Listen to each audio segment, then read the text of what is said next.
AI is coming for us. We're totally screwed. So anyways, so there was whites did really well. That's why we're going to start with the white. Whites were super aromatic, super fresh and vibrant, but because of the hang time, we have that body. And we have this incredible mineral floral nose, and there's an ampleness to them, but there's incredible acidity and freshness and vibrancy because we stayed cool through that whole process. So we picked later, but we retained all that acidity that we love, especially for our whites. And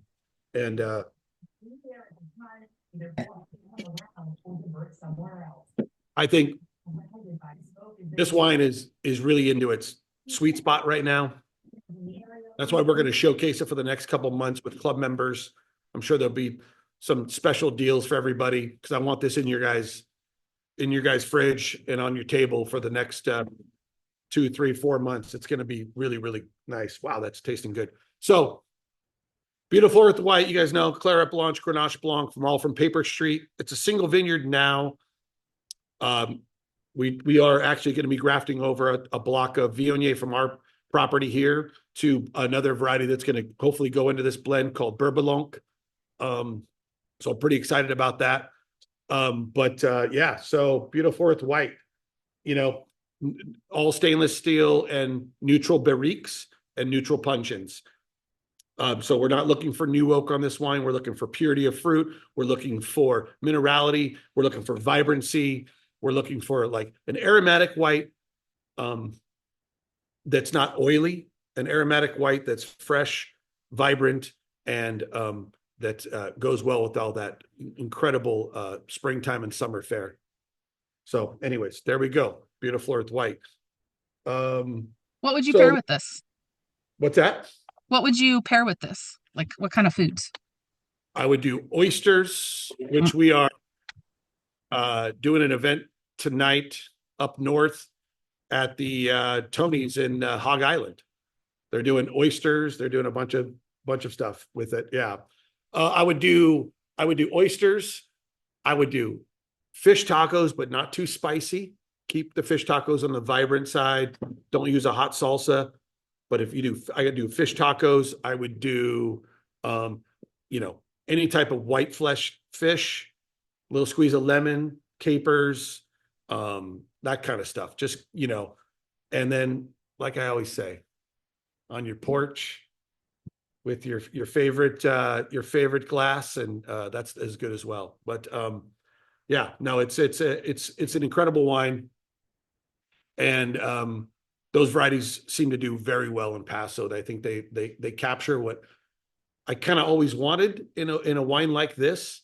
I still like to make Viognier, and I still like to make the other more phenolic whites, but this vibrant more mineral you know kind of wine is I think it's a great addition to what we have. It's a nice counterbalance to the bigger reds that we can make. So it's nice when you're doing a dinner and you can go, we're going to start with this. It's going to get your palate going. It has almost an aperitif kind of feel to it. It's vibrant, it's fresh, get your palate going, and it goes well with a salad, like I said, oysters, something like that. So Can you remind everyone the actual varietal breakdown?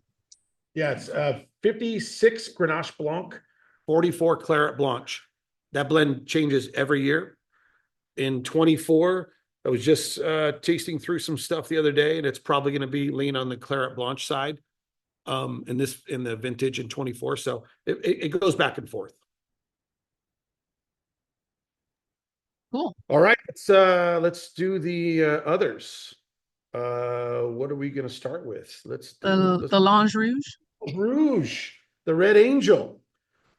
So, since we're going to start with a Grenache-based wine, the variety that I felt absolutely crushed it, kicked some serious booty in 23 was Grenache. Grenache, this was the best Grenache year across the board with every single site that we work with. It was hands down the best vintage I've ever had. Just that hang time, a little bit more moderate. And when I say moderate, I'm saying moderate for our climate. So we still had some warm days, and we still had those cool nights that we like, but it was just much more even. The highs weren't as high and the lows weren't as low, and it was just beautiful that way. So let's try some Longe Rouge. So the 23 vintage, pretty similar to previous vintages.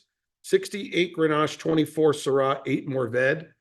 The Grenache is about, we're kind of leaning in like that 62 to 70%, even though we don't aim for that when we do the blend. It just happens to end up there when we're putting it together. This was another long vintage. We picked this in the first week in November. So when we do this wine, guys, we bring it in, we foot stomp all the Grenache, and so we could do 100% old cluster. We put it in a concrete tank, and ferment it, and it ferments for about 10 days, and then we keep it on the skins for an additional extended maceration for about another 30 days. So it's about 40 to 45 days. And we taste it, every other day when it's in the tank, and we press it when we want to, based on tannin profile. And there's a certain extraction you get after the fact when it's in concrete, because it's such a cool fermentation. This wine this year is, just the floral aromatics, the spice. It's just incredible. There's a rhubarb in this vintage. There's a rhubarb, kind of blood orange rhubarb kind of thing that I'm really intrigued with this year. It's just, it has this exoticness to it. And 23, the Grenaches they all have this really exotic fruit, this really unique profile from the weather, and this is long growing season. So I'm really pleased with this vintage of this wine, but it just there's something hidden in this wine that I know that's going to come out later. It's a bit it's not unveiling everything. It's a bit shy. Not shy as in like I'm hiding around in the corner. It's more like, just kind of, I'm not really talkative yet, but it's going to get there. It's really, yeah, every time I try it, it becomes more expressive. But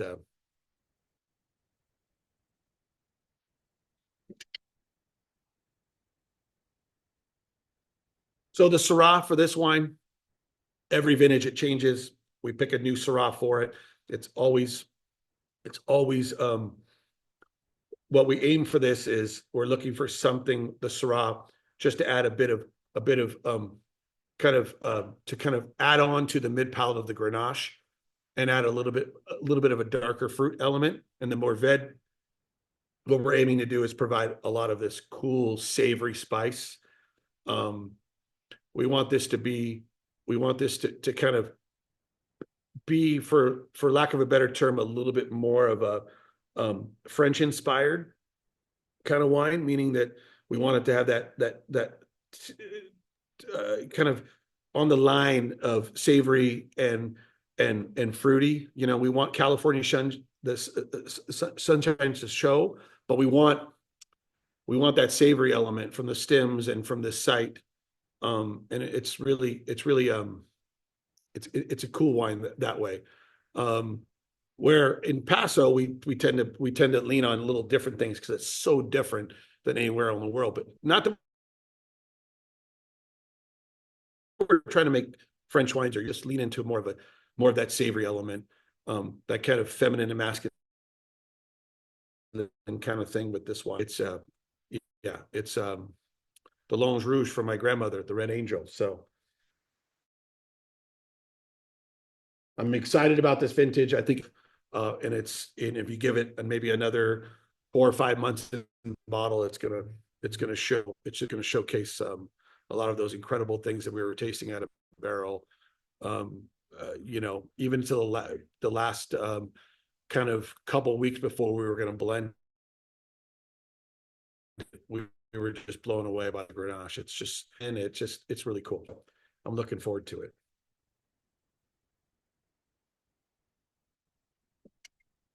And if there's any questions, shoot. I like to answer questions. Because sometimes when you ask me a question, then I'm like, oh yeah, what about this and this? It takes me down a different road. So don't be shy. I don't mind. I have to take a break. The dog. Sorry. All right, we're moving on. So from the same site.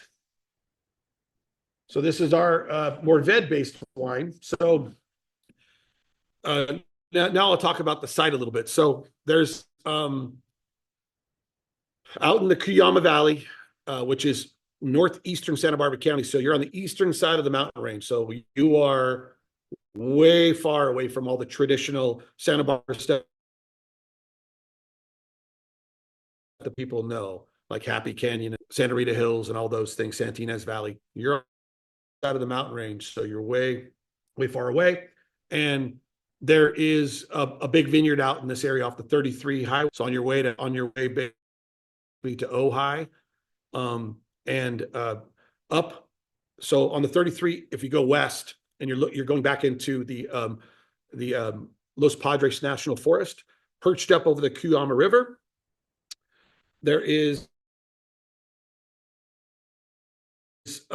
two up above that they have grapes growing. And the North Mesa, it's just Mourvedre, and we get about 3 acres of each on this mesa. And the fence line of this vineyard is BLM land, so it's national forest. So you can't go any further into this. This I've been making wine from this vineyard since 2003, and it's an incredible site. I don't like to drive out there. It's 2.5 hours there, 2.5 hours. I don't like it, and you lose reception, so I can't even listen to good radio on the satellite. But it's okay. It's a great site, and it's near and dear to me. And let's try the Altas Viñas. So we do a Grenache based and a Mourvedre based. Now, the Mourvedre based, we don't always get higher percentages on the Mourvedre in some years, and this year it changed a little bit.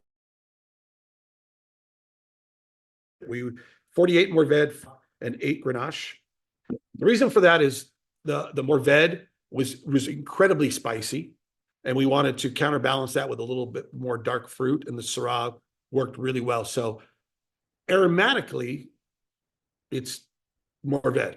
It smells like the Mourvedre from that vintage, but we had to curb it a little bit. We had to calm it down because it was really extreme, and it was not, I want to say one note, but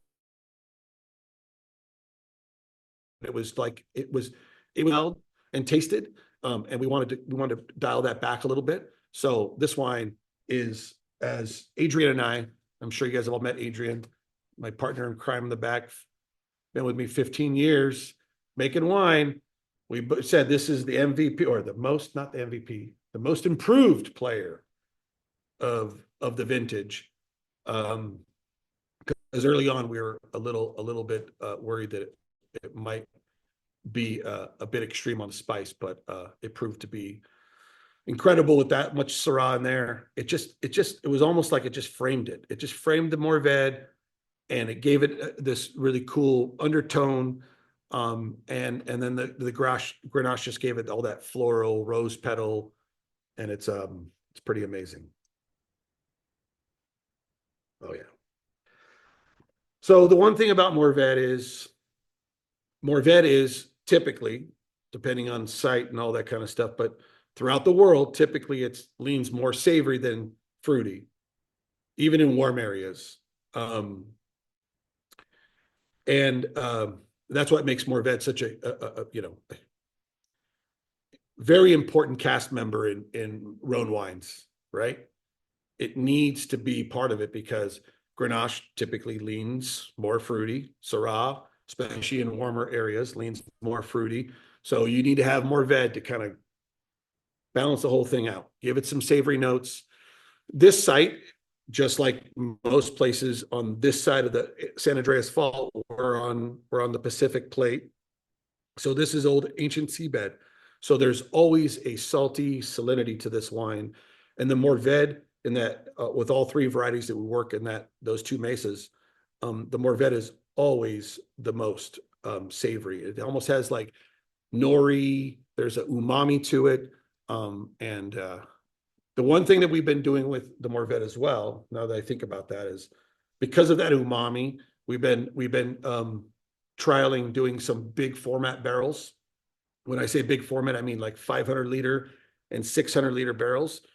So in the last two vintages, 21 and 22, we did 500-liter barrels. And I'm saying new barrels, so new oak barrels. But when you have a bigger barrel, you have less surface area. So it's not as impactful as a smaller barrique. But that impact is really great with this wine. It just adds to that umami. It adds to that saline. It adds to that saltiness, and just provides a little sweetness in the background, which is great. So yeah, this wine is doing really well. Oh man, it's smelling great. Sorry if I have to have a moment with the wine, guys. It's what I do. So, Wow. Should we turn away? Should we not look? yeah. Please turn away. Whatever, Liz.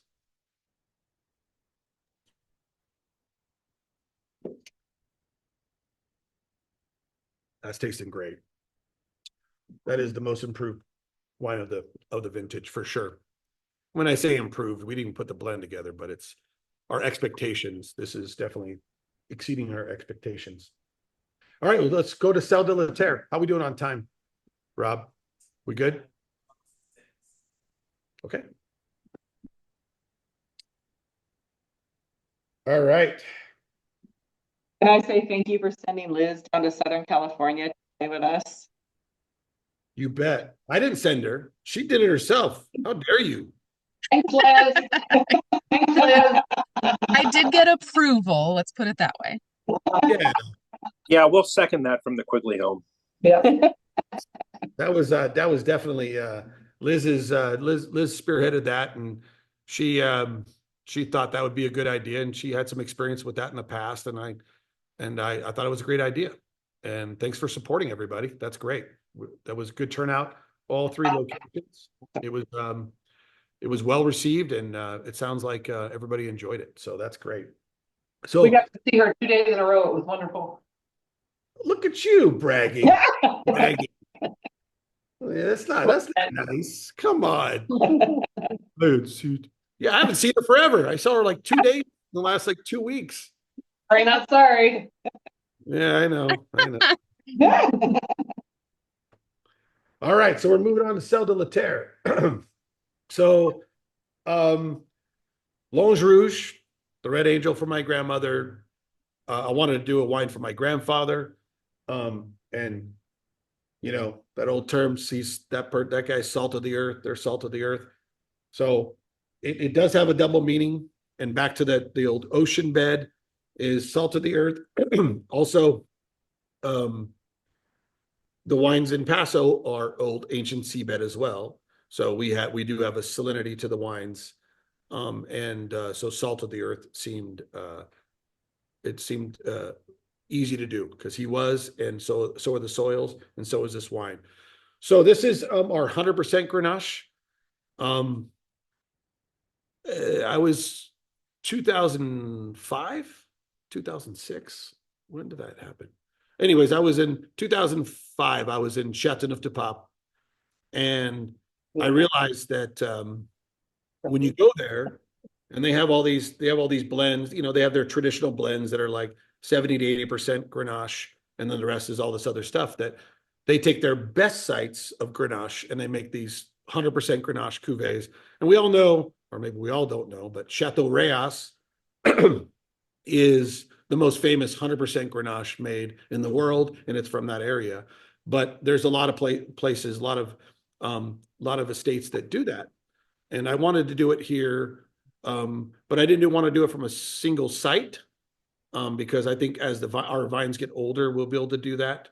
especially from our estate property. But I wanted to pick and choose barrels to make a special cuvee of Grenache barrels that I could showcase as 100% Grenache. And this is no new oak, only neutral wood, and we age it and also in concrete as well. So we're looking for the purity of fruit. That's 1,000,000%. We want just you guys to taste the sight, the fruit, and the beautiful pure expression of Grenache. So one other thing that I learned when I was there tasting wines in the Southern Rhone was all their other wines went into oak barrels, some new, they went into this and that. But the cuvées that they did that were 100% Grenache went into large format barrels or concrete vessels because they wanted the wines to retain that purity like I'm talking about. So this is kind of our take on that, representing where we're from. We're not trying to make wines from France, but we're taking that idea and using it here. So Celle de la Terre comes from our estate vineyard and Paper Street, two highly high elevation sites, super steep, super rocky, high limestone content. The wines have tremendous amount of acidity. So the one thing that we have here in Paso is we have the three things that kind of are varieties. Then we have our soils. We have these heavy alkaline soils, limestone soils, which is meaning that we have high pH in our soil. So and that works inversely in the wine. So like if your pH is like 8.80 or 8.1, then in the wine, typically you're going to get wines that are in that 3.1 to 3.3 range. And that's why limestone throughout the entire world is sought after. And areas like Champagne, guys, and Burgundy and Chablis all have these incredibly limestone rich soils. So we have that here. Plus we are really close to the ocean. So that provides this really incredible diurnal shift. All the warm air in Paso pulls in all that coastal breeze. So we can go from 100 degrees during the day all the way down to the 55 to 50 degrees at night. Sometimes a 40-degree swing to a 60-degree swing is not uncommon. And that also affects the vines because once you get below 65 degrees, the vine can stop metabolizing and shut down. And that helps to retain acidity as well. So we got those two things. And that's what provides these. So we have these warm days, we have these beautifully ripe fruit, and this long growing season, but we also retain all this acidity in the wine. So that powerful, robust quality that Paso gives you, but there's this underlying acidity and vibrancy that keeps the wine just sailing and really kind of light on its feet. This wine showcases that because there's no other thing to help it. There's no new oak. There's no other variety. It's just 100% Grenache, showcasing the soil, the structure of our estate, the vibrancy and exoticness of Paper Street put together. So is that why I always say that I'm a nerd for Paso wines and I really could care less if Napa fell off the face of the earth? Is that the reason why? Yeah, absolutely. Oh, nice. Yeah, don't worry about them. I'm not. About them. No, but it's funny. I was just telling people today, and I was joking around that this has been said many times by famous Napa Valley winemakers, and they don't have any problem saying it, that our region is the most diverse grape growing region in the country, hands down, full stop. So when they come down here, they realize that because from east to west and north to south, we can grow so many different grape varieties that can provide different profiles and different soils that we have, so our playbook is massive, and that's what makes it so cool. And that's why I fell in love with this area, because I don't want to have to just make okay, I got to make a Cabernet and I got to make a Reserve Cab and I got to make a Chardonnay. I got to make a Sauv. Maybe a Meritage or no. I want to be able to make all kinds of cool stuff. I want when you guys sit in the tasting room or you get wines delivered from your wine club, that every time you open a different bottle, that it's singular, it's different, it's unique. There's a certain story and a method behind it, than just the same old thing. And I'm not knocking the quality of wine up there. I'm not knocking anything. When wine wins, we all win as a category, but we just do things different here. And with our climate and our soils, we can do some incredible things. And we have a lot more diversity and a lot more varieties that we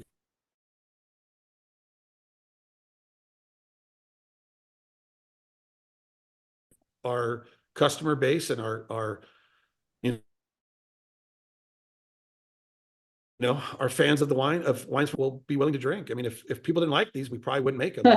You guys seem to like them and enjoy them, and so we can keep being creative and being nerds, as you said. Yeah, exactly.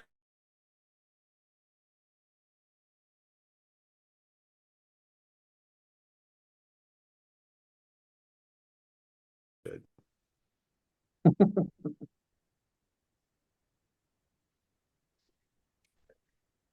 One thing about the Sel de la Terre is this is 100% Grenache. When you open it, look at the color.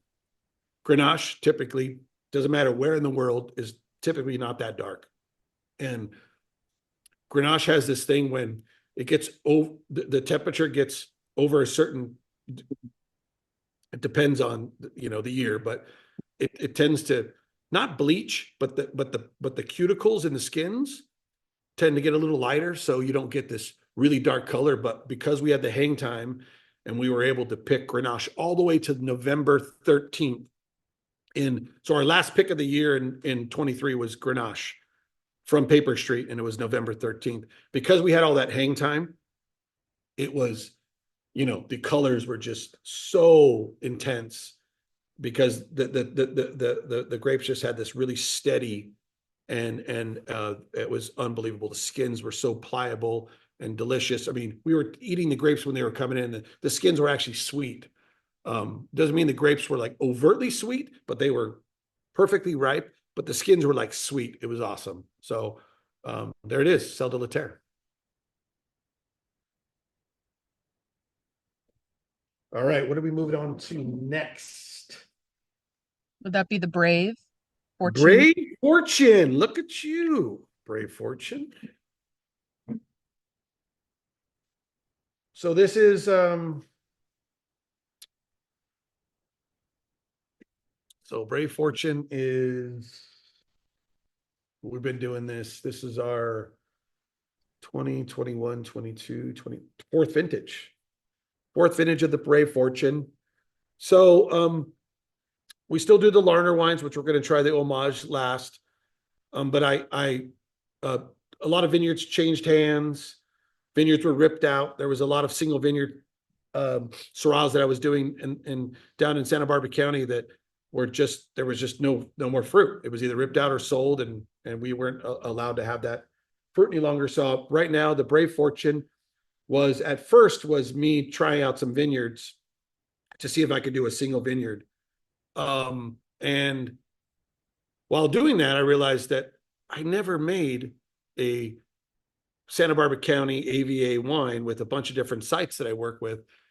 So this is how this wine started. And then so we started blending. Adrian and I were in the back, and we're like, that slaps, as the young kids say. Nice. Whatever, Liz. But it was fun. So we decided to do this, but there may be a single vineyard later, but this is the main purpose of this wine, is we're going to be able to work with similar sites. So this is from Nolan Vineyard in Alisos Canyon, which is a new AVA in Santa Barbara County. And then from Larner and Ballard Ranch in Ballard Canyon. Syrah excelled this vintage like Grenache. It's decent amount of new oak on it, which is pretty typical for us for this wine. I think it handles it well. I think it adds to that bacony, smoky, savory quality, olivey quality to the wine. Yeah, that's pretty good too. Dang. I haven't tried these wines in a while, so that's pretty fun. I'm enjoying them with our happy hour attendees. All right. Yeah, Janet commented that I don't know if you saw her comment that I they did. love the concept of a virtual happy hour. Whoever thought of this one, cheers to you. Well, my incredible ability to want to be on camera all the time, it was not me. Sorry, I don't want to be on camera. Yeah, I hope everyone knows how long it took Rob and I to nail a date down for this. Perfect timing though. Friday happy hour. Love it. Yeah, we appreciate it. Irene just said this is a lot of fun. I wish we could do this more often. So thank you very much for hosting. Cheers. Ooh, more often. Thanks. We'll talk later. Yeah, so Brave Fortune, the vineyards may change. Nolan will always be a staple. Larner, of course. I've been making Larner since 2002. I'll get to that next wine. And then Ballard Ranch is a brand new vineyard. We're having some really good, the incredible quality. A lot of potential there. It's a great site. It's a little more gravelly loam, like a clay gravel loam. Not as sandy as Larner. So it tends to be a little bit more savory, a little bit more kind of bacony, for lack of a better term, that kind of smoky thing that Syrah can get. But it's incredible. And the last two vintages have been really nice. So we're excited about this vineyard.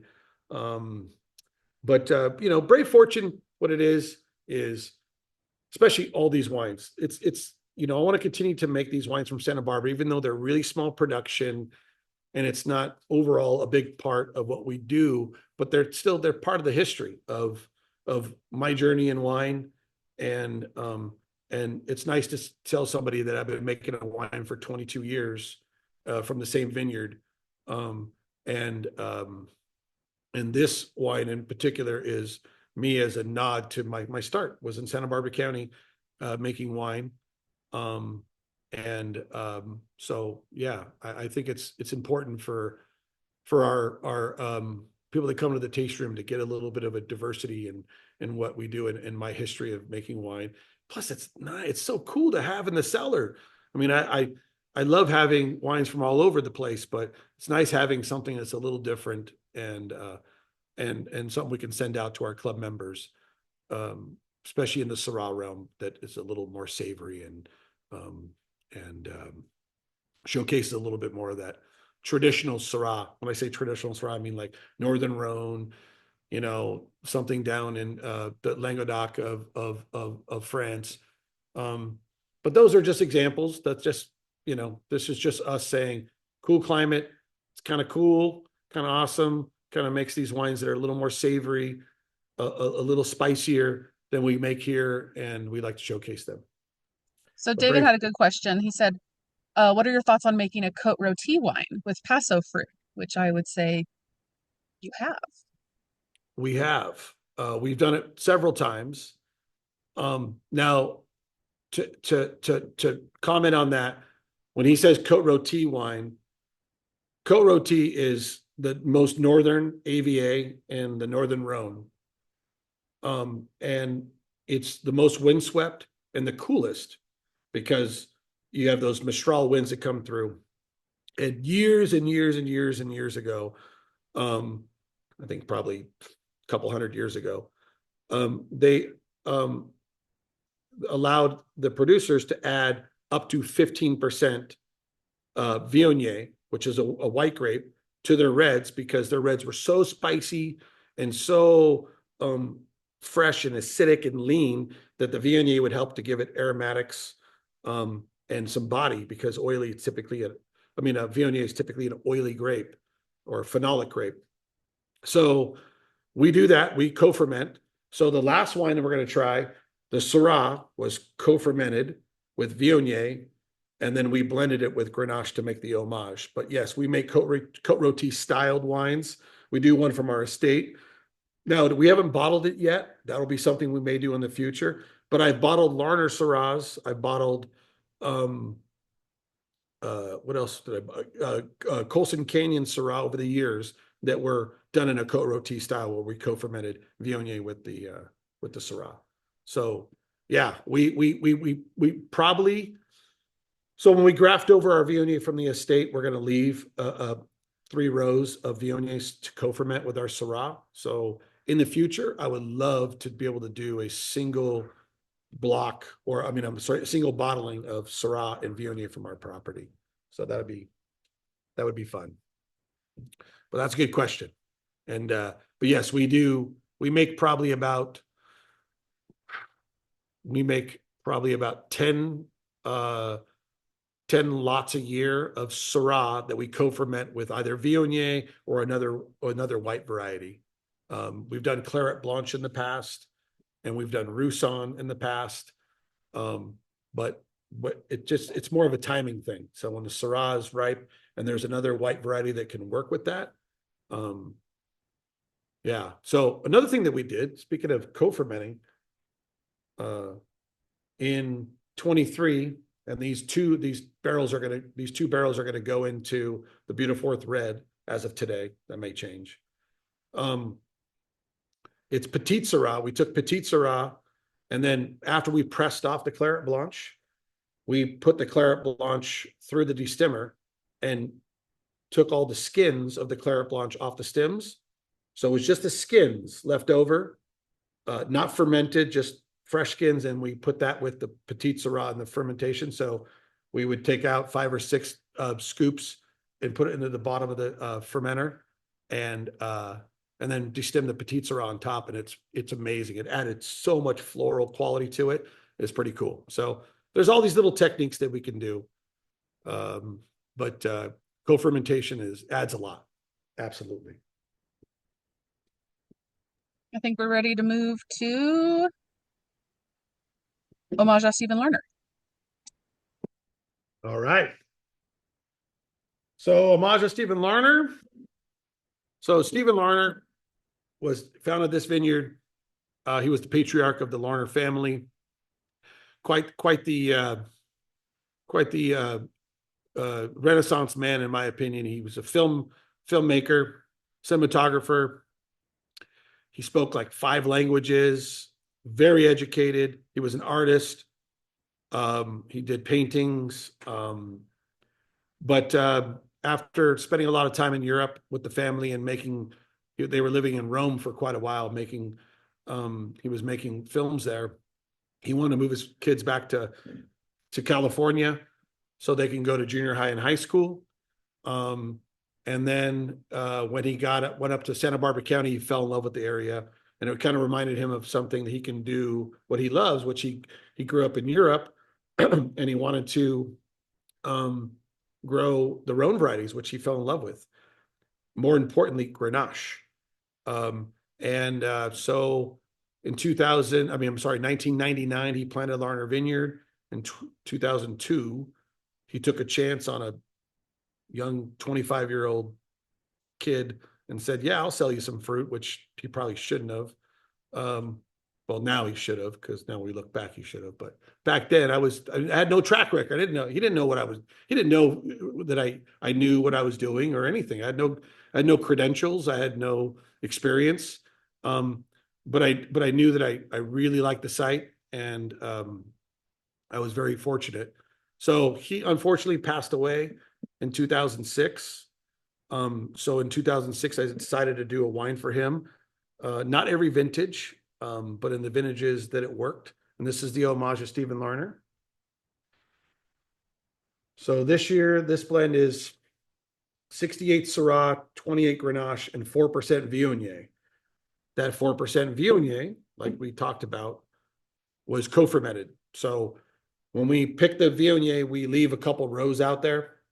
So then we pick the Syrah probably about anywhere from 6 to 8 days after the Viognier is picked. And then when we pick the Syrah, that we harvest the rest of that Viognier, and we use it for co-ferment.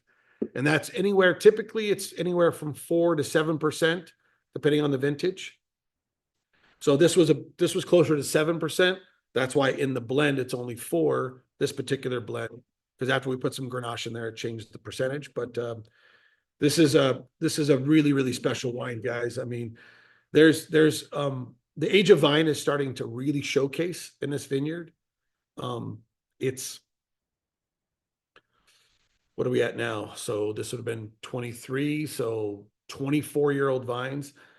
That's going to showcase, guys. Those are vines are starting to they're starting to really understand their climate, their site, and they're going to self-regulate. And they're really I only want to focus on ripening this much fruit. It's like you're starting to see like some older people, they start to show a little wisdom, right? They have a little restraint. They have a little, discipline. These do the same. Vines do the same. They're like, I'm only going to ripen this much fruit. I'm only going to, this is what I know I can do. This is what the energy I have. And it's not like young vines that are just like adolescents and they're just full of energy. So you're starting to see this. There's a depth to this wine now, to this vineyard. There's this intensity without being overdone. There's fruit, but it's not overdone. The texture is amazing. The tannins are amazing. And this vintage being 23 showcases all of that. I mean, the color, just look at the color. It's amazing.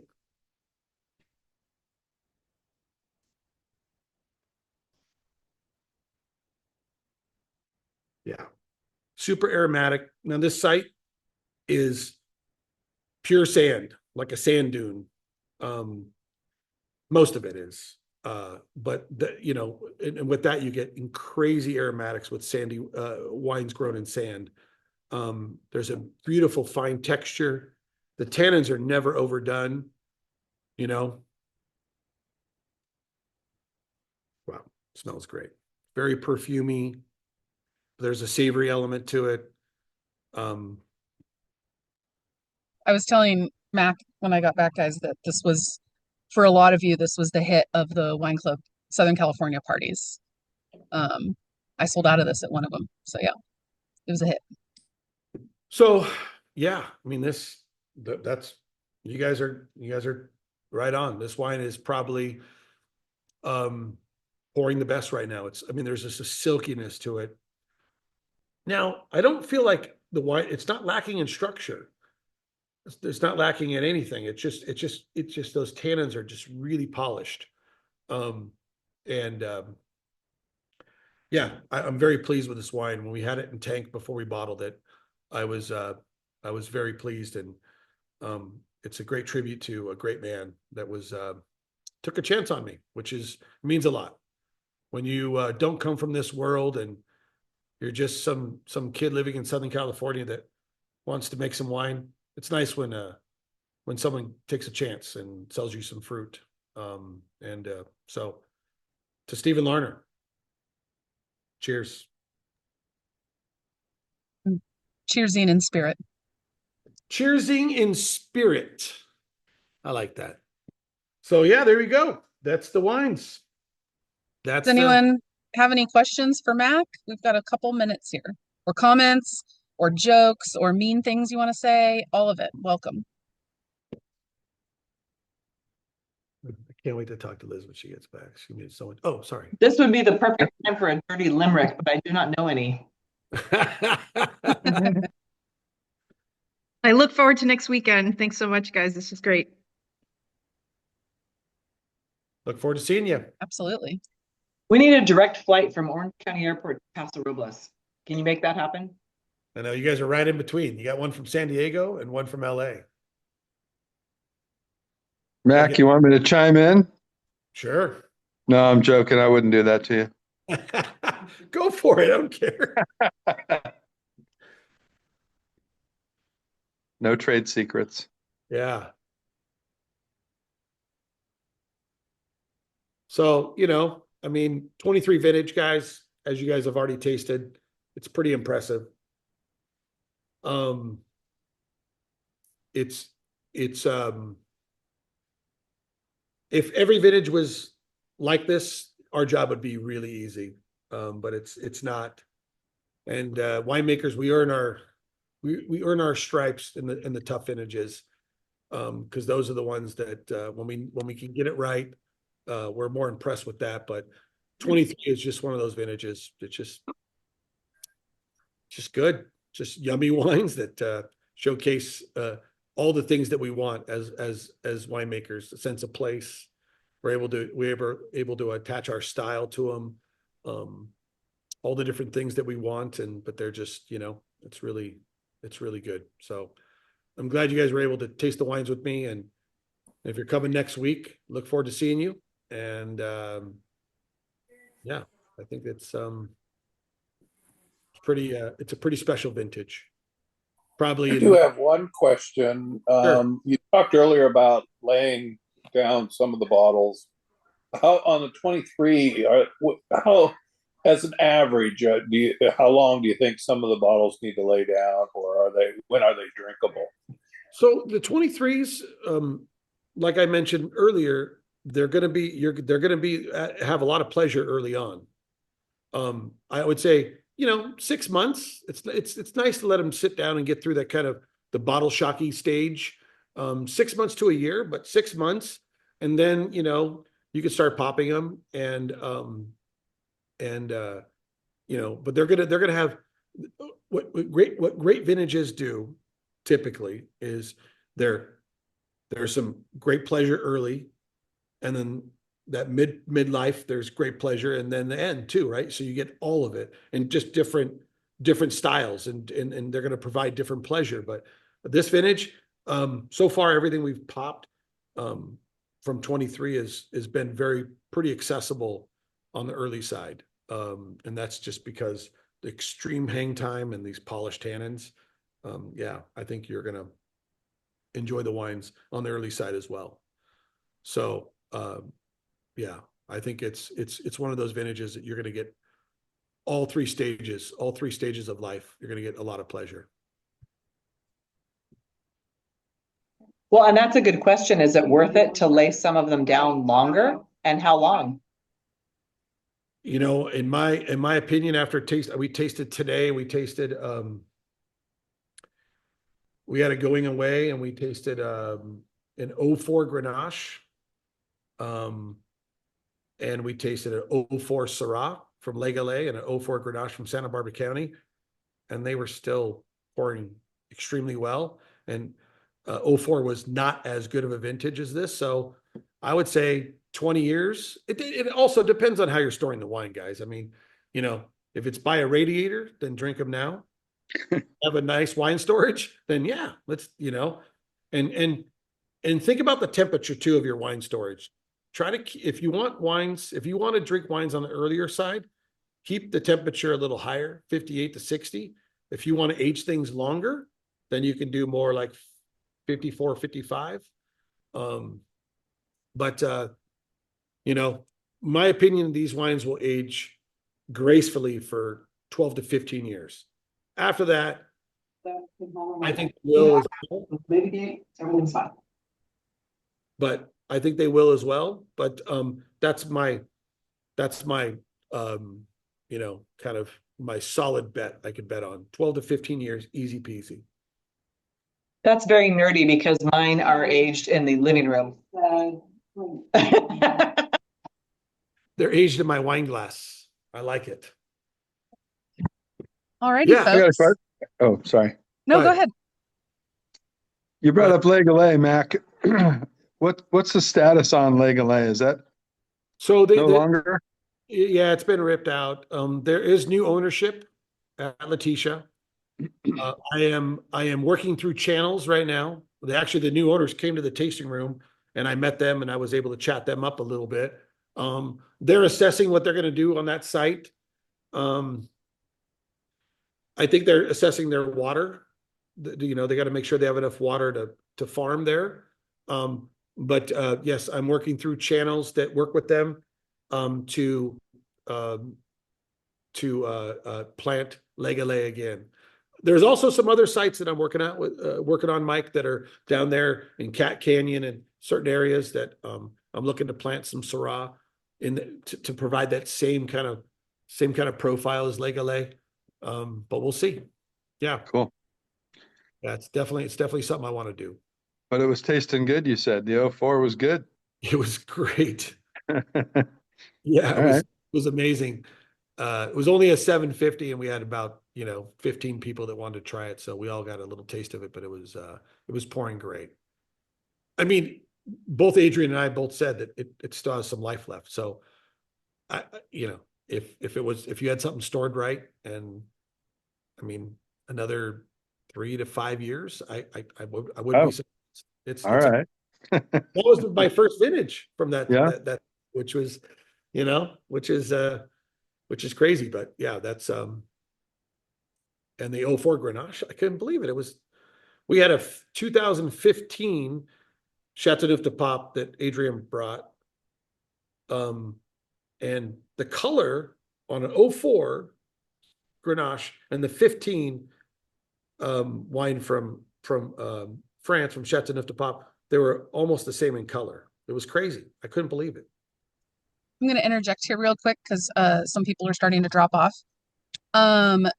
Tonight only, if you want to place an order of any size, use code happy hour, all lowercase, all one word, and it'll stack on your wine club member discount if you are a member. You can still RSVP for the party on the 29th, a week from tomorrow. And it's open to the public too. Just members get a couple complimentary tickets and the public can buy tickets. So if you have friends who want to go, they can come to our website and buy tickets and come and have some food and drink some drinks and hang out. And keep an eye on your email soon because we're going to be doing that case special on the beautiful earth white that Mac mentioned. That's all I Yeah. got. Thank you, Liz. Absolutely. Okay, everyone go eat dinner, go to bed, or whatever we're going to do. All right. Well, guys, thank you so much. Yeah. Thanks, Mac. You bet. Thanks, Mike. Thank you. So fun. Thank you so much. Absolutely. All right, see everyone later. Yay, Steve from Ohio. Bye.